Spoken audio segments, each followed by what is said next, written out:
Hello, my name is John from Models by John Michael. If you could go ahead and subscribe to my page, hit the notification bell, like my videos, all that great stuff, that would really help me out. The other thing you can do is go ahead and follow me on my Facebook page. It's the same name, Models by John Michael. There I post pictures of stuff that I'm working on, or I'll post pictures of other models or other related material that I like or I find inspiring. So today I want to go ahead and do an in-progress video of this beautiful P-47D kit that I'm working on. It's a 1/48th scale Tamiya kit, and this thing is just, it's up there with, I would say, with the best kits that Tamiya has ever done. So let me go ahead and show you what she looks like as of right now. So I'm doing the decal work. Obviously I have some assembly that I still have to do. So a lot of little decals on there. And there's the bottom.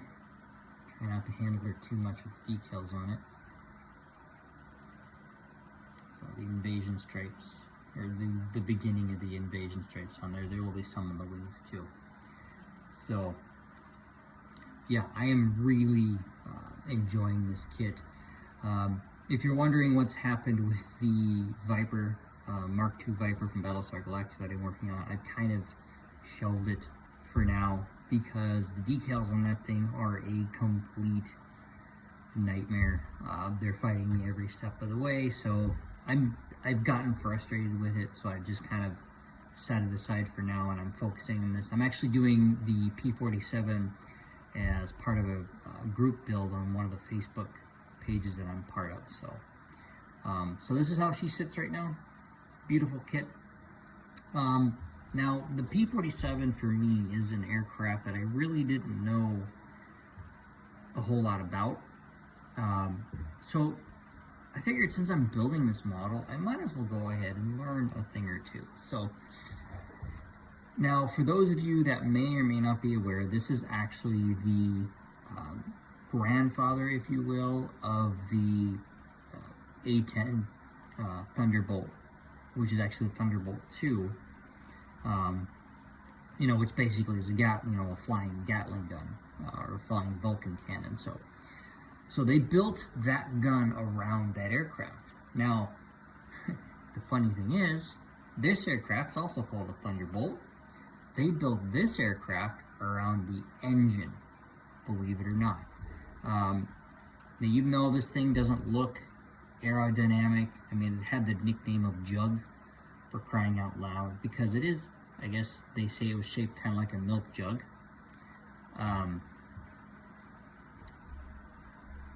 But this single-engine fighter was one of the heaviest fighters, actually was the heaviest fighter in World War II, but it was also one of the fastest. Was actually able to keep up with a P-51 Mustang, which the P-51 was approximately 3/4 the size of this thing. So, matter of fact, you could fit a P-51 inside of the airframe of this aircraft. That's how big this P-47 was. But the secret to it all for this thing was, well, there were two secrets. One, it had a 18-cylinder, what they call a double wasp engine. The engine can take a beating, could take a lot of damage, and it would still fly.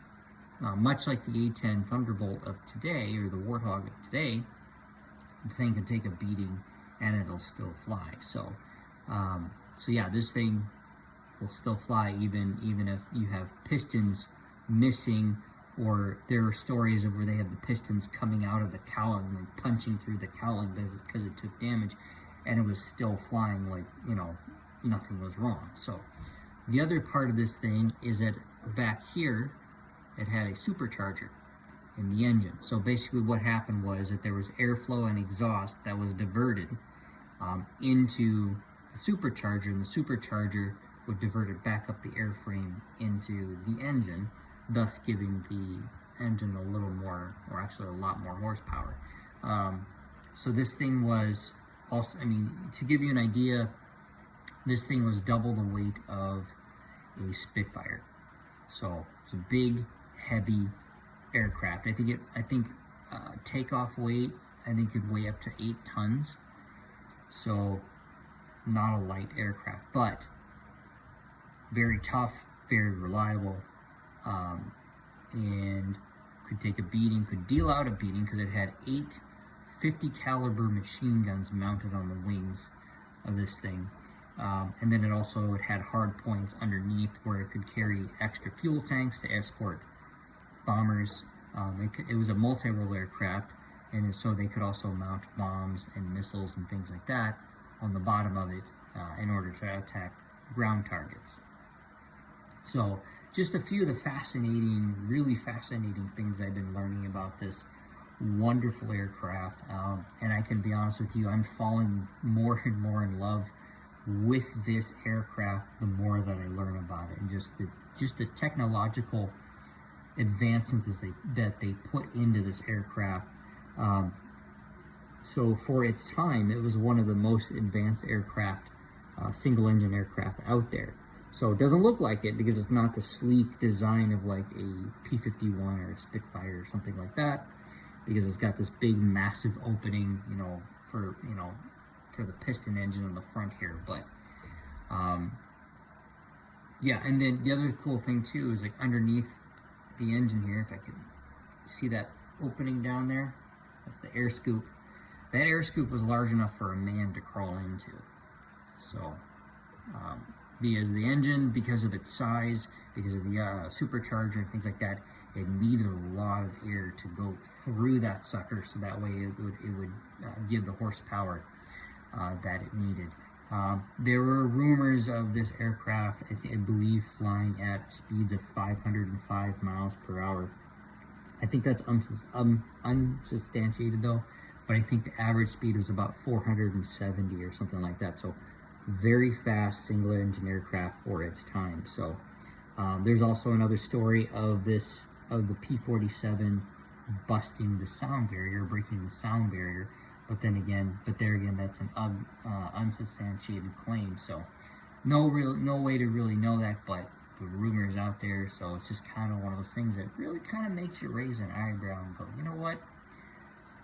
The aircraft don't look like much, but I tell you what, man, it's a badass aircraft. So anyway, guys, hope you guys learned a little bit about something. I would highly encourage you also to pick up one of these kits, because this kit is just, I'm head over heels in love with this kit. So it's a great kit, and I know, going together well for me, so it'll definitely go well together for you. So anyway, that's all I got for now. You all take care. Happy modeling.